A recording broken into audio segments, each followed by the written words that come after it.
Welcome to So You Think Your Car is Fast, where we dive into the world of high-end, fast cars and explore what it truly means to have a fast car. From the latest in supercar technology to the mechanics that make these machines go, we'll separate fact from fiction and uncover the misconceptions about speed and power that exist in the minds of the general public. Join us as we put the pedal to the metal and discover what it takes to have a car that truly lives up to the title of fast. So I do have some news about my car. Oh, do tell. I got the cams. They arrived while I was at the Horsepower Lounge getting ready for TX2K. And, I got a text message. It looks like you've been buying car parts again. Uh-oh. So I already They have them shipped to your office, but I guess that's not. Yes, unfortunately, I'm sitting, or fortunately, depending on the way you look at it, I'm sitting in my office right now. So do you have the cam on your desk? I have it on my workbench. Oh, I could go get it. I was kind of hoping to see it. They're not super exciting. Hang on. And there he goes. I'm not going to let you see what's behind me. Do not look behind the curtain. So you've got the 95s, huh? Yep. Amber just texted me back. She goes, "Yeah, you need to talk to Robert. We can build you the Xonas, no problem, but I doubt he's going to take back those G40s. That sucks. No camera. Oh, there he is. So, Dan, do you have your new cams? Dan. Well, hey, Dan, do you have your cams?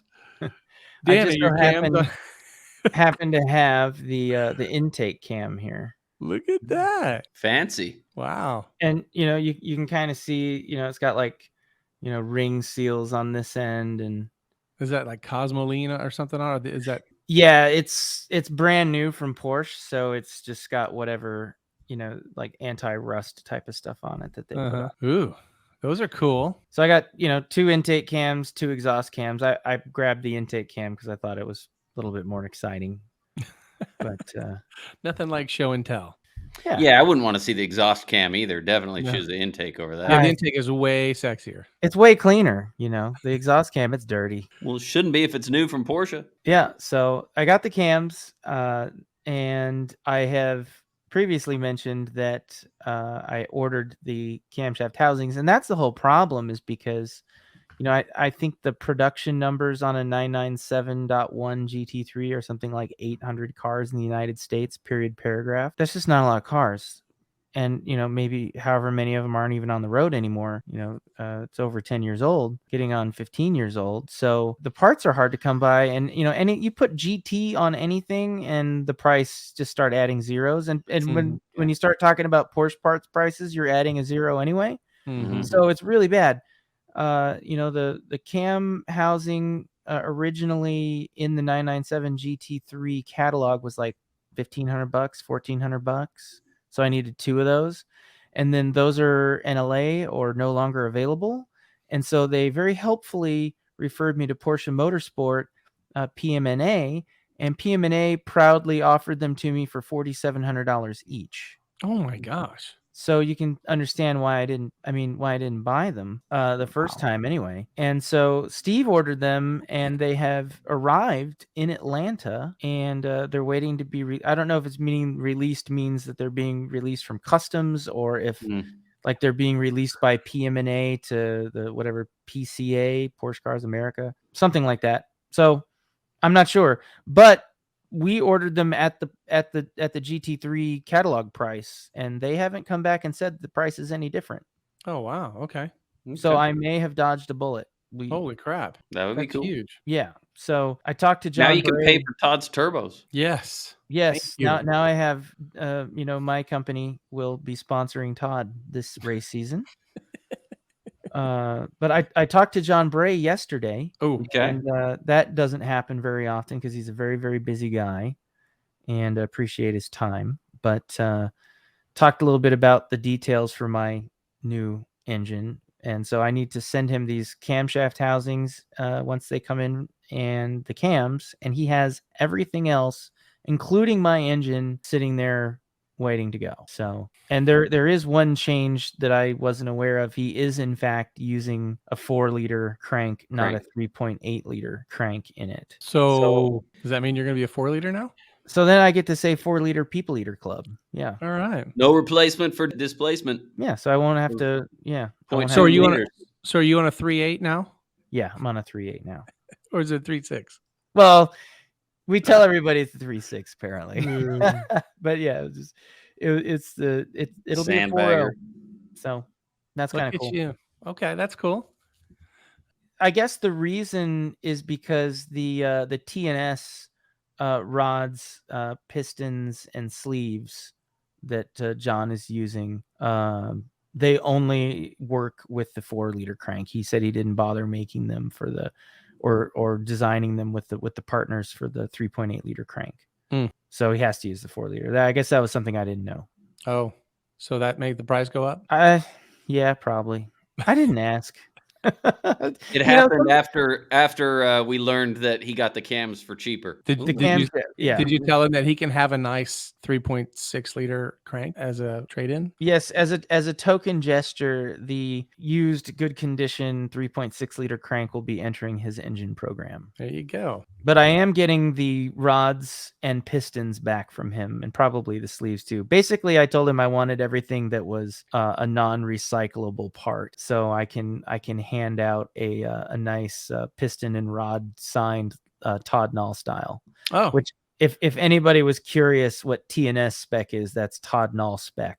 Oh, okay. Yeah, I was like, I've never heard of that company. I'm gonna pretend I have. I thought, Oh yeah, TNS, sure. oh yeah, familiar with him.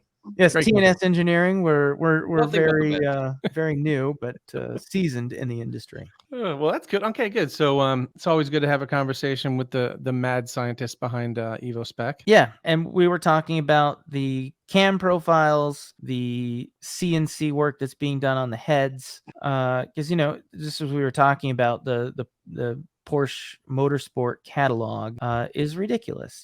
Complete head used to be like $5,000 for the engines when they were available.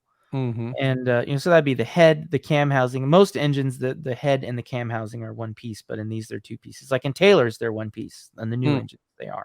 And everything you need. I mean, ready to bolt it on, $5,000.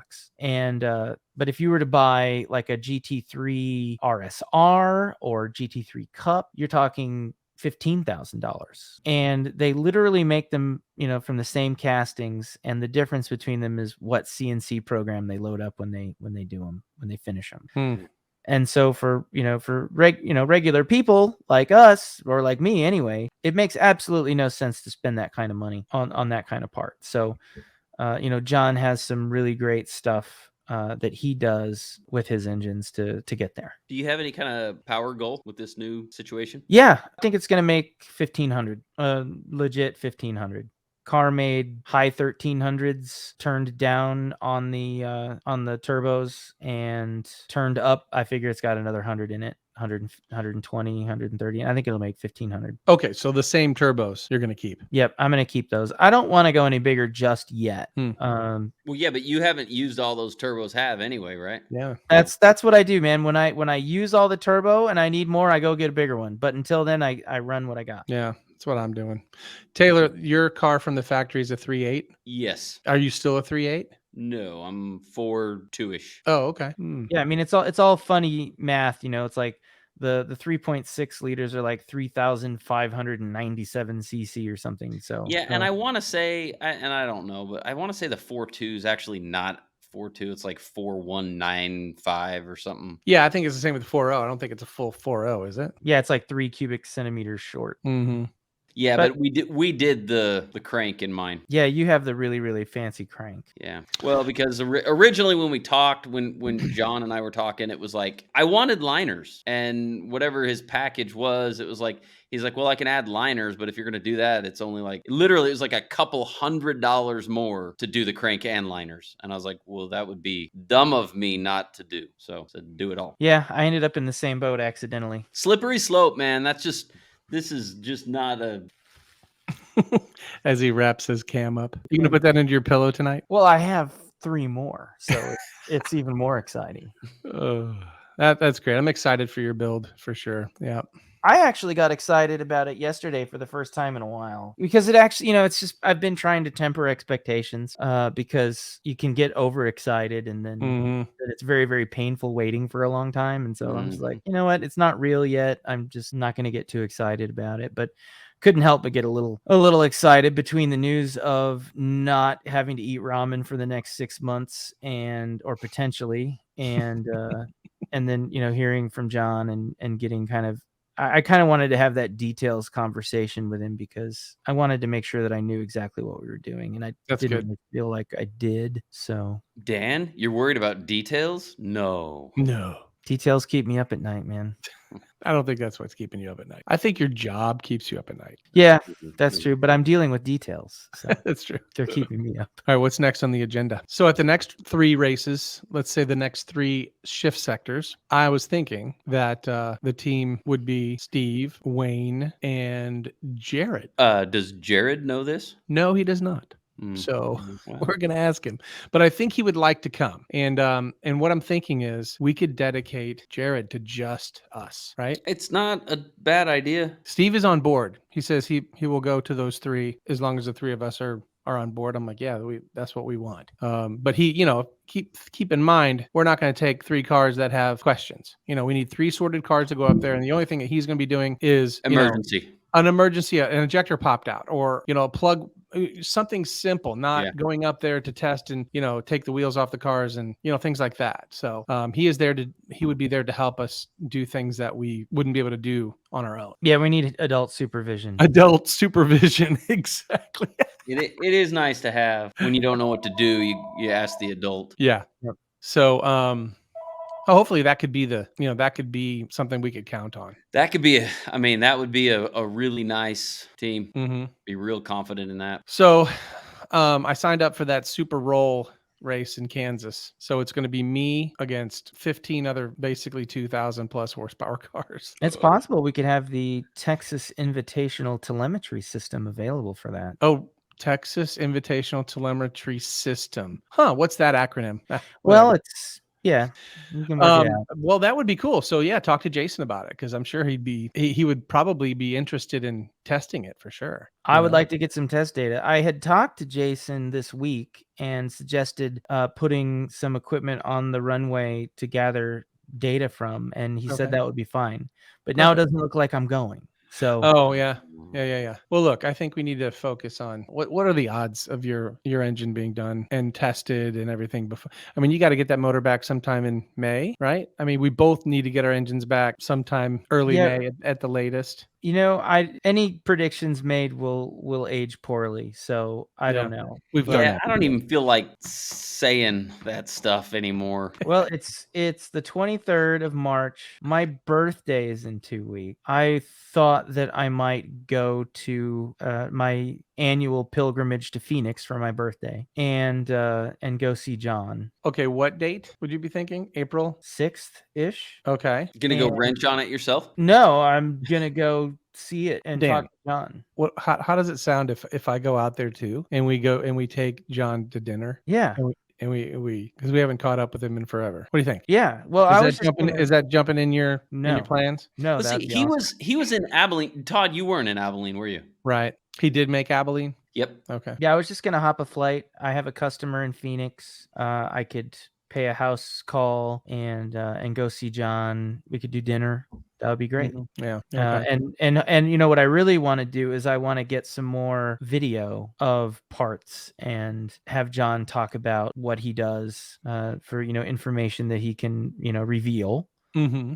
And that isn't proprietary to his operation, because he has a lot of proprietary stuff going on there. He's got a really pretty cool setup. But kind of get some of that out and give us some stuff to put on here and that sort of thing.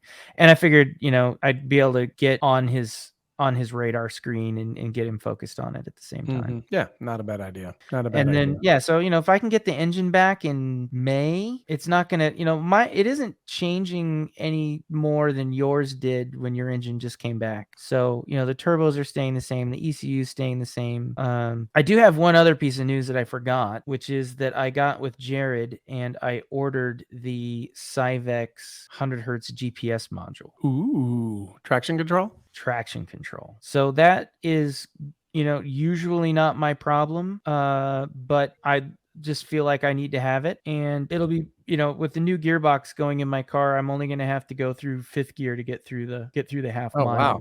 Okay. And I'll be able to go 60 miles an hour in first. Became difficult to speak there for a minute, but the idea there is I'll really be able to use first gear and go. Yeah.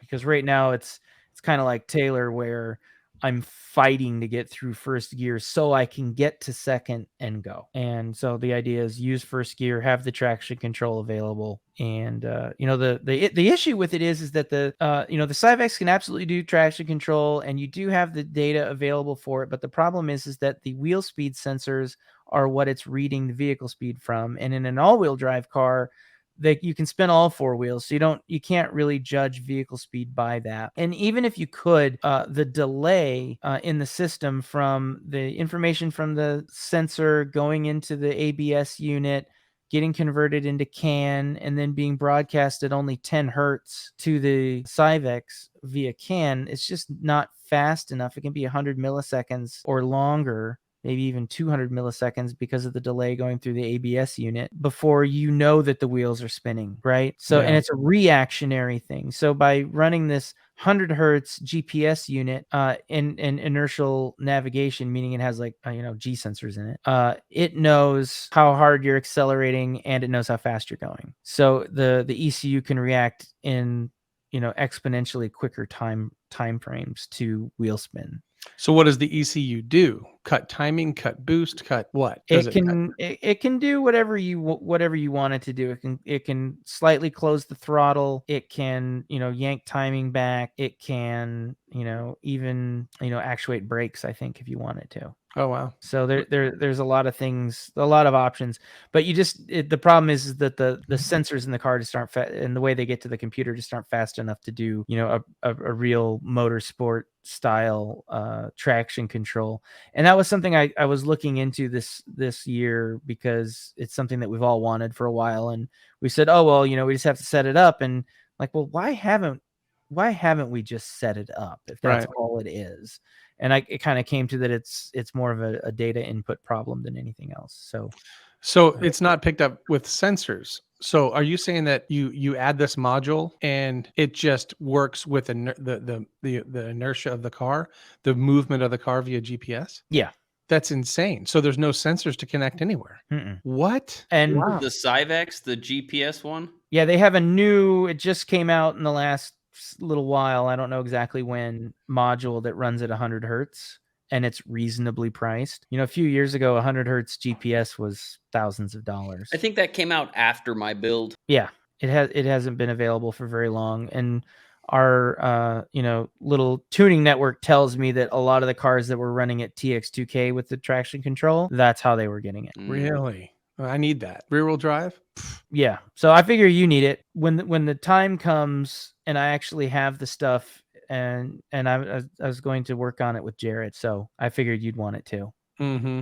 Yeah. I mean, absolutely. I mean, it's really a plug and play. I mean, it's not there's no install. Steve can just. Yeah. I don't know exactly what the packaging is. You would I would assume that you would mount the unit at the ECU tray back with the Cyvex, power it from the Cyvex, Okay. connect it to CAN on the Cyvex, because that's how it's going to, you don't even need to burn an input to use it. It just goes on the CAN bus. Oh, wow. And then you would mount an antenna, like one of those little mini GPS antennas. Yeah. Okay. And maybe on the roof, like at the back, a window. Is it or a something. temporary install? Yeah, I mean, it would be stuck on like for events. Yeah, I mean, you could take it off. I wouldn't take it off. I mean, is it a wired antenna? Very small. Like you would run that wire like in the weather stripping. Oh, okay. So it would be like, flush and professional looking. Cool. Very much something Steve could accomplish with his eyes closed. Okay. So I was going to get the module, have it sent to him, have him install it on my car. I assume it comes with an antenna. I'm not sure. Yeah. So that's the plan. And, step 1, buy part. Step 2, install part. Step 3, question marks. Step 4, much rejoicing. Right. So. Ugh. Why do we do this? Burn receipts. Burn receipts. All right, boys. Good to talk. I have a dilemma. I'm gonna have to call Robert. I'm not looking forward to this. Yeah, well, you can sell those G40 turbos easily if you have to. I mean, You think? somebody will buy them. For Put long them less. on eBay for like $100 less than you paid for them each and see what happens. We'll see what Robert says. Because I'm gonna buy some Xonas from him. Or Which- buy a car that you can use them on. Oh, That is the Taylor way of thinking. I like it, Taylor. I'm think not it's going to genius. argue with it, but that's funny. Oh, God. Okay. So hopefully not have to deal with selling these things. Yeah. Well, whatever's easier for you. Yeah. Yeah, just say, hey, look, I messed up. Here are my hands. Please slap them. Mm-hmm. And, I'll pay the restocking fee if you build me a set of Xonas that we spec out. Can you for certain tell me that the 95s are going to be not much bigger than the GTX 3582s? I can tell you that. Really? Look at the picture of my monster can. I They're am smaller than going those GT40s. to share my screen in just a second. All right, you should be able to see my screen now. So this is an X3C. So you're looking at from this X4C. so this is X3C. You're looking at 100. So it's 198 millimeters, 7.8 inches. I think it is. Yeah, 7.79 inches. So you're looking at 8 inches from right here, which is the inlet bell of the compressor, Mm-hmm. to the outlet flange on the turbine. And then if you look at the X4C, look, it's actually smaller. See? Mm-hmm. It's 7.7. So you're not really changing your dimensions hardly at all from there to there. And then let's pull up Garrett GTX 3582R 2. Gen 2. And there's this. And I want the drawing. They have a drawing. Flange diagram, maybe? Speed sensor kit. Oh, here we go. So their drawing doesn't have the overall, We can do the math. but we've got 110 plus 110.8 plus 87.6 is 198. Ooh, they're smaller. And if you Oh, look they're at bigger. this is 195 So those are actually bigger. and 198. They're the same. Oh, they're the same. X3C is the same. God, why didn't look? I know that you are biased, but why didn't you tell me they were the same size? I told you that I thought you should just put a Xona on It's it. your fault. I did say that. I did say, I said, I think maybe what you ought to do is just put a Xona on it because it's already got the right flange. I mean, it's almost like there'd be no extra work. It might just bolt up because it's not really a secret that Xona Xona is force performance and tile. Okay, so you're suggesting the 9564S, but Joe mentioned the 9569. See, that's what I don't know. Taylor chose turbos without talking to me or Robert, really. He just decided he wanted big. Okay. And he wanted bigger than me, I think is really what it was. And so he went one size bigger. But I don't know where my knowledge level breaks down in the turbo is on the turbine side and gas flow choke limits and all this stuff that Robert knows. Mm-hmm. And I can quote you compressor specs all day, but then when it comes to matching it with the turbine, I would do what Robert tells me to do. What So are the 9564s rated at per turbo? 950 horsepower max per turbo. 1900 total. So what's wheel if Hang I on, maximize those? I have a conversation with Robert. Let me pull it up. Okay, here you go. 16. All right, what turbo does someone need 2 of for 1700 wheel horsepower in a Porsche, or even 1800? Call it 1700 to 1800. He says 2 turbos. So you take the larger number of the range requested, 1800 in this case, and divide by 2. You get 900, add a 5% buffer. So now you've got 945.